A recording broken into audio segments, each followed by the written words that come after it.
99.8 FM. KCC Live. Hi, I'm good. It's getting a bit hard now, hasn't it? 3 months or something it's been. I know. Is it just me, or is it like flu for you at times, or is it proper dragged? Yeah, no, like some days it's been like, what day is it? And then some days it's been like, oh my god, get me out this house. But there again, as an artist, we've spoken in previous interviews for other things. Songwriting is something you wanted to get into. Have you managed to do that in this time period? Yeah, do you know what? I've got a little bit actually. I've got not major, but I've got some stuff that I've written down. It's just getting like, I don't know, like a track produced or something is what I'm struggling with doing here. Yeah. Got words, just no music. So when it comes to songwriting, how have you found that as like a development stage? Because obviously you've never done it before. How have you found that whole process? It's been difficult. Like, to be fair, I've watched loads of videos on it. And, like, people are just like, oh, just write down what you're feeling. Like, write what you're feeling. So that's what I've been trying to do. And it's just sometimes it's like, oh, will people enjoy this? Like, do people really want to know what I'm thinking right now? Do you know what I mean? I have to make it into something that people want to listen to. Yeah, it's like storytelling, isn't it? You're trying to tell a story. Exactly. And that's probably like the best way to put it. But who have you been? There's been particular artists you've been kind of listening to kind of inspire you in that sense? To be fair, I found a little album on Spotify, acoustic rock, and it's like it's actually like amazing. It's all in, so like obviously like the great like AC/DC and stuff, but like people have covered them and completely changed up the songs, and you know, just listening to the way that they've been done, it's made me go, oh, and it's gave me a few ideas of what I can do. And like, it's madness how someone can write a song and then you can sing it and it can mean something completely different than what it was intended to mean. Yeah, I think you've done that with Lonely a bit as well, because obviously we spoke that you were going to do that cover of Farley Joe Corey Lonely. Said that in the weirdest way then, but like you changed that up a little bit. What was your mindset going into doing that cover on YouTube? So I just love the song, to be fair. I think it's a really good song, and I wanted to do it kind of acoustic because, I don't know, the words in that song are actually like quite meaningful, but I don't think people realise because it's a dance track. Do you know what I mean? So it's like, yeah, when I listened to the song, I was like, no, do you know what? That hits different actually. Yeah, because it's all about being vulnerable and being very on your own about that. Yeah. It is weird until you kind of actually listen to it lyrically. You go, damn, this is actually got a massive story to it. Yeah, and you don't realise because people are too busy like, having a little rave. But like, no, it's actually like the lyrics in it. If you haven't looked at the lyrics, I would say look at the lyrics because it's quite deep.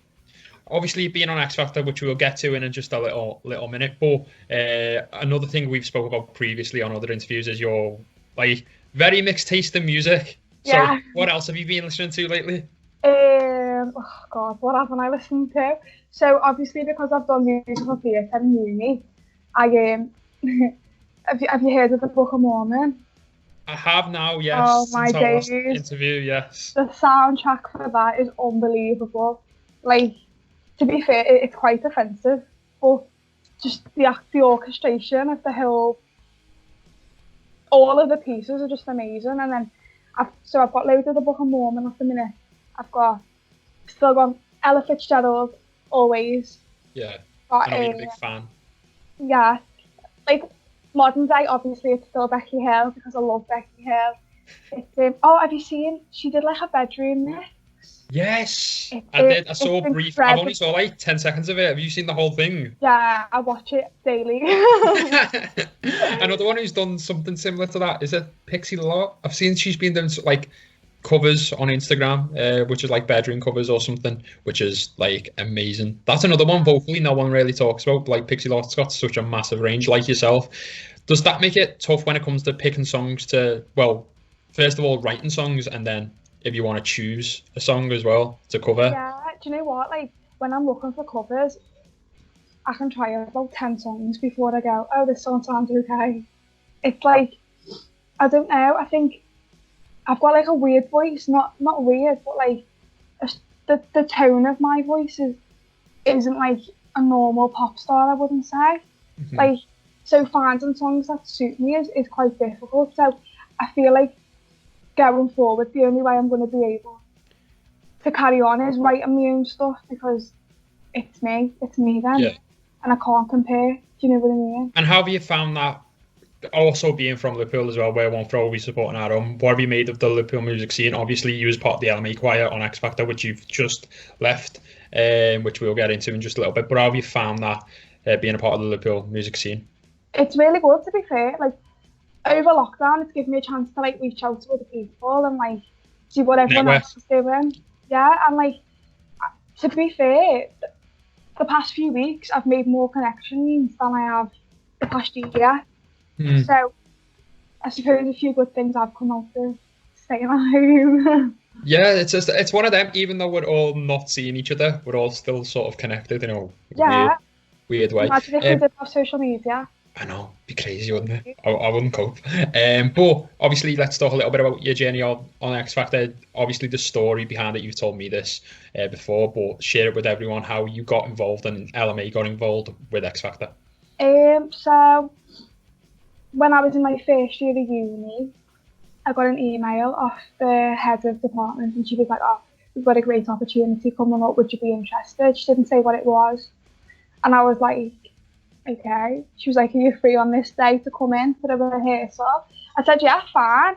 Went in for the rehearsal, and then turns out she was like, "Okay, we're auditioning for the X Factor," and we were all like, "Wow, amazing." So we went down to Wembley, we did the audition. We were sceptical at first because we were the first choir to ever audition.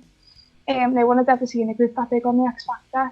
No, I remember everyone went absolutely crazy for it. Like that following week of the audition airing, what was that like? I've never actually asked you about that. When that audition got aired, what was that following week like? So it's crazy because when the audition got aired, I think we were already on our way to LA, I think. So it was crazy.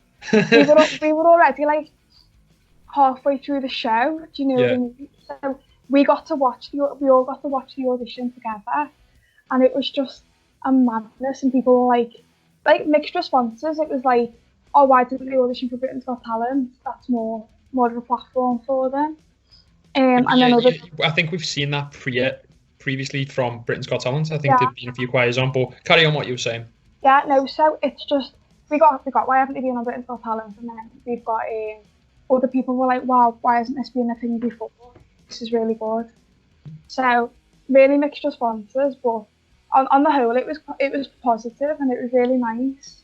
So yeah, it was mad. Like going to the shop and stuff, and people actually were like, "Oh, do I know you?" And I was like, "Do you?" No.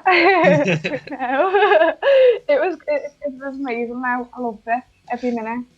Obviously, let's go back to when you were auditioning, because I interrupted you halfway through that story. So sorry about that. But what was that like when you were up to the bit where you were going to the auditions at Wembley? Tell us the rest. So we got to the audition. Obviously, everyone was a bit, I feel like, intimidated because there was 14 of us, and it was like obviously everyone's there, even if they're in groups. Usually a group's like 4 or 5 people. Yeah. It's not like 14, so it was crazy. And we were sitting there, and because it's a live audience, isn't it, for the auditions? Yeah. And you can hear the crowd. We were there a good 12 hours, I think. You're absolutely knackered by the time you get on stage to sing. But it's like, you sat there and you're all falling asleep, and then they're like, "Right, it's your turn." And you're like wide awake, adrenaline in. You're like that legging it to the stage. And then when we got the 4 yeses, and I think we got a standing ovation as well. And it was like, whoa, what's going on? Apart from the time when you watched it to the group, is there any being part of you where you've kind of watched that back? Because how many years ago was that now? 2018 it was. Yeah. Because it was the same year Anthony was on, so I had to have 2 fellow Scousers on. What was that like? Because obviously, at least, you know, a bunch of Scousers in the X Factor house must have been hysterical. It was incredible. Anthony is honestly the nicest, funniest person I've ever met. I feel like my whole X Factor experience wouldn't have been the same without him. He was incredible. Like, he was just constantly like 100 miles an hour. Yeah. Like, he'd wake up in the morning, he'd he'd already be awake, he'd already be bouncing around the house. You'd go asleep at night, he was the last person to be going asleep. Was he the practical joker? I feel like He no was. one happy. I feel like he's the practical joker. He was. We had like the dining room, and we had chefs basically, and they cooked your breakfast and evening meals and stuff. And he was the fussiest person ever. He was like, all he ever ate was chicken. So everyone else would be having like beetroot burgers or like salmon, and he'd be like, "That when's your chicken done?" And he'd sit at the dining room table all day. And like, if you never wanted to see, where he'd be. He sat at that table on FaceTime to do whatever. That's all he did. Oh, he is a right chatterbox. We both know him personally as well. He's an absolute legend. But let's go back to kind of that X Factor journey and going to LA and stuff like that. How did that help you as an artist when you went back to uni, shall we say? So it was really strange, to be honest. Like when the X Factor had finished, like we were given the option to take a couple of weeks off, or whether we wanted to go straight back to uni. Because at that point, when we were returning to uni, there was only me and one other person that was still in uni. Everyone else had already graduated by that point. Yeah. Because it was over the course of so many months. And I was the youngest in the group. So everyone always used to call me the baby. And then going back to uni, it was really strange because obviously they were already all working on their end of year show. Yeah. And it was like, I didn't have a part. You've been putting all this work into the X Factor shows and stuff. I didn't have a part in the show. I was still having to do all the same assessments that people were doing. I remember there was a dance assessment that we had to do, and dancing is not my strong point. I'll hold my hands up and say I'm not a dancer, but I try my best. And they'd already learned half the routine, and for me that was a big, oh my god, what am I going to do? So I had to put so many extra hours in, and people were different. Like, they'll say that they weren't, but people were different. And it's like people who were your friends were a bit like, oh my god. And then people who weren't your friends were like, hi. You didn't want to be your mates, Yeah. So it was a madness, but it didn't take long for it to all settle back down. In a couple of months maybe, and everything was back to normal. It was just the initial catching up with everything was crazy. It's like you've just done something that you're training for, and then to go back to training for something that you've just done. Because you've had a little bit of a taste for it. Did that motivate you to carry on? Because a lot of people would be like, well, I've just been in it and now I'm sort of back to square one, where I think you're the only person I know who would have been at that point and kind of took it as like, no, that's just a learning experience. I'm going to take it on. Well, that's all it was for me, was a learning experience, and I was lucky enough to have the 14 of us to fall back on. Like, if I'd have done it on my own, I think it would have been a completely different scenario. I definitely would have struggled a lot more. But the fact that there was other people there to speak to, because they've all experienced exactly what you've experienced, made it a lot easier. Like, the only difference was I was going back to uni and they weren't. Yeah. But even still, they'd still been through uni, they still knew what I was going back to, so if I ever needed any help or a little bit of guidance, there was always someone there to speak to. Yeah. So, but yeah, good. What was your favourite moment of that journey? Because you must get asked this question quite a bit, and it must probably change from time to time. But when you look back at that, is the Pacific performance, or is it the moment backstage or in the house where you kind of go, that was the moment? Of the whole experience. Has to be playing tennis in Robbie Williams' garden, doesn't it? Yeah, no, to be fair, I was going to say something, and basically, at judges' houses, it was when we got told we were going through to the live shows, I think was the best moment. Like, we didn't think we were going through. We were the first people to get called out. And usually the way the X Factor goes, if you're first, you're out. Yeah. So we were like, we sat in the little waiting room. So the waiting room was his recording studio. Oh, that's not a bad place to be waiting, is it? Yeah, and we're just all sat there, but the tensions were like, and like everyone sat there, and then they come in and go, right, LMA Choir, and you're like, oh god. And then there's a massive walk from his recording studio. You'd have to walk around his pool, and you'd have to walk through the house, and then he sat at the other end of the garden with David Williams. Oh no, tell a lie, he wasn't there at that point. And he sat there, but he had a face on him, he had his sunglasses on, so we couldn't see him. Just there, like, and we were like, what was the judges like off camera? Did they ever come up to you and give you his advice? oh my god, yeah, like when we got through to the live shows, when you're living in the house, the judges just turn up whenever they want. So there's times when we were just playing on the PlayStation, and next thing you've got Robbie Williams sat next to you playing on the PlayStation again. Or there was times when there was one night we ordered a Domino's, and next thing Louis came round and was like, oh, why didn't you tell me you were getting a Domino's? And he got one ordered round as well, stuff like that. There was even days when he brought his girlfriend at the time round, and he brought his dogs round, and Ida came round with Robbie sometimes. Yeah, crazy. That is absolutely crazy. Yeah, I'm just trying to think what games Robbie Williams would play on the PlayStation though. I think it was FIFA. Of course it would be. It's definitely FIFA.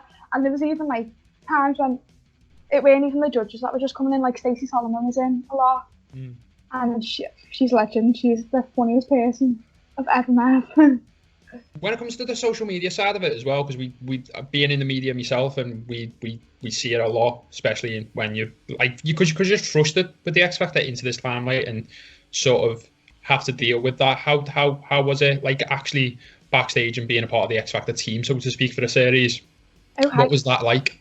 In regards to like the cameraman and the soundman and all, incredible. There's still people now who I speak to from like the producing side of it. So even like the makeup artists and stuff, like you have like makeup artists, hairdressers, and it's incredible. And there's still people to this day now who message me to see how I am.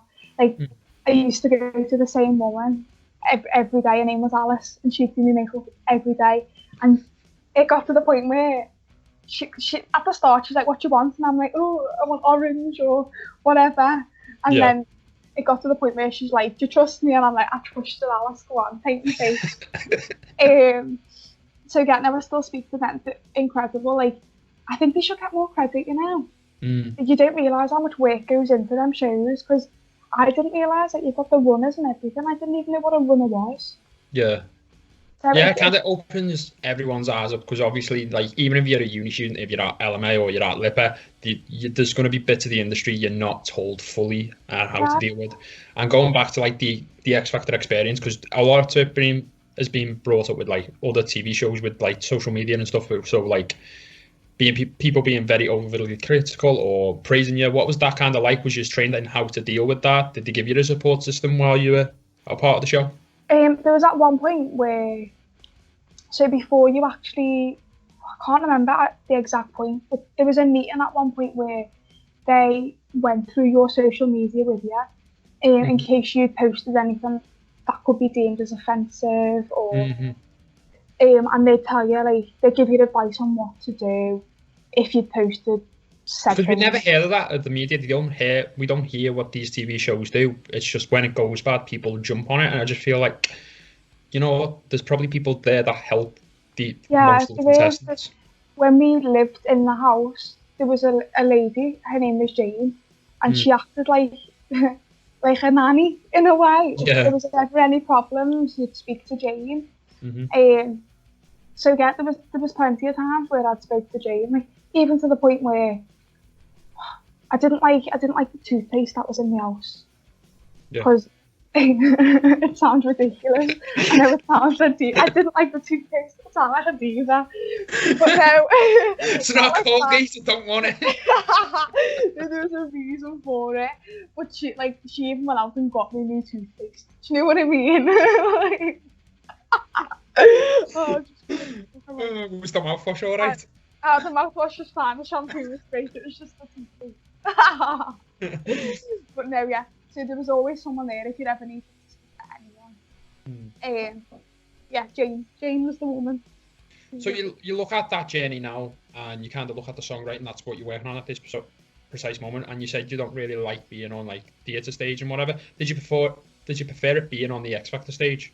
Because it must have been tough being a choir and being on the X Factor stage, because we're used to these very vibrant kind of performances. How did you?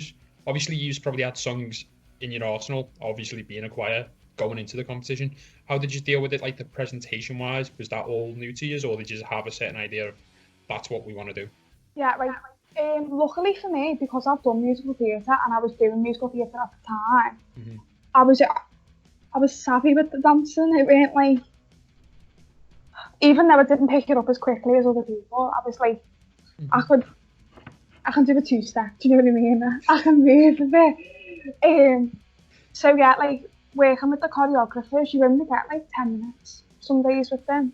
Mm-hmm. And you do have to pick it up really fast. So with there being so many of us, not all of us did musical theatre. Some of us were just musicians. Mm-hmm.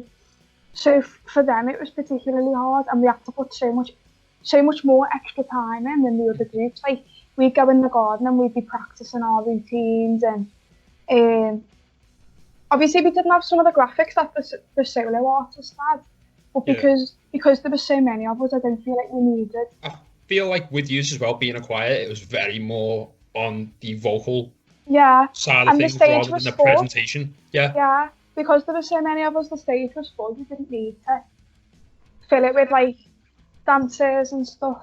Mm-hmm. But yeah, no, it was okay. It was good. It was hard. It was hard. I won't sit here and say it wasn't. It was difficult trying to learn everything in such a short space of time. But Did that help you after? So you went back to uni. How did the whole experience sort of help you? Like, gave me a completely different outlook. Like 110%. Like I went into uni and I was like, I'm not a dancer. I can't dance. Don't know why I've done this. And then after that experience, I was like, no, if I can learn a routine in 10 minutes, I can learn a routine in 10 weeks. Yeah. Like, so it had a positive impact in that way, because I was able to go, no, we are changing mindset at time. We can do it. I've done it before. I can do it again. Yeah. So yeah, it was helpful actually. And now, obviously, there's one thing I don't think I've ever spoken to you about is you're also a guitarist, which I only found out a couple of weeks ago. Did What ya? made you pick up that sort of instrument? Because it's not for everyone. So I was playing the guitar before I could sing. Right, okay. And before I was playing the guitar, I was playing the piano. Okay, they're two like complete opposite ends of the spectrum. I Like to go know. from piano to guitar. Basically, my granddad was well into the piano, and he used to go to his house and he had the piano in his house, and he'd be sat at the piano all the time playing his little songs. I'd be like, I want to do that. Yeah. I want to do that. What did he used to play? All classical stuff, Fur-de-Lis, you know. So that's why you're into the musical theatre then? Yeah. Yeah, okay. So, I'm sat at my piano right now, actually.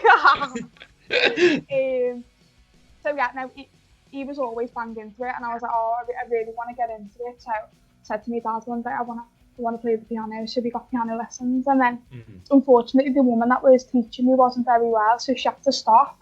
And I went to her manager, whoever ran the school that she was teaching in. Yeah, and I just didn't. You have to connect with people, and I just didn't connect with this man. Unfortunately, I stopped going to the lessons. And then I got to year 4 or 5 in like. Oh, so very young then. Like I thought, wow. Okay. I was like 7 when I started playing the piano. That's mad. And then when I was in like junior school, nearing the top, we got asked if we want to play any instruments. And I was like, because I was a little rocker, I was like, I want to play the guitar. I want to be this shredding all these guitars. I want to be cool. And then my dad was like, yeah, you're going to play the guitar, because my dad's an absolute metalhead. Yeah. So like, yeah, we can play the guitar. So I went and they bought me my first guitar. I'm sure it was from like Curly's or something. Yeah, like some like shop on the corner of the street, yeah. And with me nylon strings and stuff, and I rocked up to me first guitar lesson, like, woo! And it was, so I played classically for the rest of like junior. What was the first song you learned? What was the first song I learned? If you don't say Wonderwall, I'm going to be disappointed. That's usually everyone's go-to. I don't actually know, I can't remember the first song I learned. I know the first like chord progression song I learned was Mother by Pink Floyd. Okay. Because I went to see Pink Floyd and they covered it, and it was just insane, and I was like, need to learn that. And it was the first song I ever played and sang at the same time as well. But yeah, no, so when I went to senior school then, it was like we got given the option, did we want to carry on with our music lessons? I was like, oh yeah. And they were like, what you playing? I was like, I'll play the guitar. But obviously I play classically. Yeah. And the teacher that came into the secondary school was an electric guitarist. Okay. I was like, oh, I can't play electric guitar, oh my god, what am I going to do? And then my granddad was like, do you want that electric guitar? And I was like, really? And he was like, yeah, come on. So he gave me some money and we went to the music shop. It was in Ormskirk. Don't know why I remember that. Bought my first electric guitar, which is still on the wall out there. Purple Tanglewood. It's gorgeous. Nice. And started rocking them. But then it's madness because do you know tablature instead of like, so this, because he was an electric guitarist, he was reading tablature, whereas all I'd ever read was sheet music. Yeah. So and now that's a big adjustment as well. Yeah, so now because I was reading tab for so long, I look at a piece of music and I'm like, oh god. Yeah, I was the other way around. I started learning tab and then like someone handed me a sheet of music. I was like, I can't read that. It's mad, isn't it? It's like a different language. Yeah. I love it. But I originally learned guitar just through watching YouTube videos, which I say is like the best way. Yeah, You can I actually used to watch Marty Swartz. Yes, see? He's the sickest. He's the man. Like Yeah, honestly. he is far. But obviously, you've literally just learned. Was it Becky Hill a few weeks ago? Because she's your favourite. Yeah. But you put such a different twang on it. Like, where did the like little kind of element came from? Because I don't know. I could sense like a country kind of vibe, rocky vibe within it. What made you go with that kind of route? Do you know what? So many people say I have a countryish voice. It's the craziest thing. I don't know. I just like, it was boiling outside. I just wanted to get my guitar out, have a little sing song. The dog loves me playing the guitar. She sits there for hours while I'm playing. She's like, so I was like, right, what can I cover? And Becky Hill put a video up of her playing the guitar. I think Better Off Without You, I think. Yeah, it and is. I was like, oh my god, I love the way she's done that. I want to try and do that. So I started playing it, but then I don't know. I find it difficult to like do like a copy. Yeah. Copy because that's their interpretation, and I want to show my interpretation. No, that's the thing with music though. You could sing the same song 10 times, and it'll be different every single time. Yeah, exactly. And that's what people don't get. It's like it's never gonna ever be the same once. Like, never know. But let's go. What's next for you as an artist? Obviously, you're songwriting right now. Where's the kind of stages with that? I know you're starting off with that, but is there like an EP or an album you kind of want to get to eventually inside the next like 12 to 18 months? Yeah, I'd absolutely love an album. I've been speaking to a couple of like DJs, if you want to call them DJs. Yeah, producers and stuff. Yeah, and they've been producing some tracks that I could maybe put with like lyrics to and add my own little spin to. So hopefully, if that carries on the way it's going, I might have a little album or something. Yeah, I'm excited. When you speak about like talking to producers and stuff, because like your vocals are very, for anyone who hasn't listened, it's very unique to the point where you could probably be in any type of music. You can do musical theatre, you can do pop, but kind of is there any kind of genre you kind of more focused towards or leaning towards? You know what? I'm really not fussy. I just love it so much that you could give me, I don't know, you could give me a recipe book and I'd sing it for you. Do you know what I mean? Nice. Like, if you've got something, I'm open to trying anything. Like, it might not sound as good as something else, but I would never turn my nose up at anything like it. I'd always want to try. I'm open to anything. I'd try anything because I think you have to be open to trying stuff. Otherwise, you're never gonna learn. You're never gonna get better. Yeah, and because we've spoke for a little bit now, and I know even in lockdown you're super busy, and I'll let you get back to your music and writing songs and stuff. But if people want to keep tabs on what you're doing, where can they find you on socials? So my YouTube is just Catlin Price, and my Instagram is Kate Price.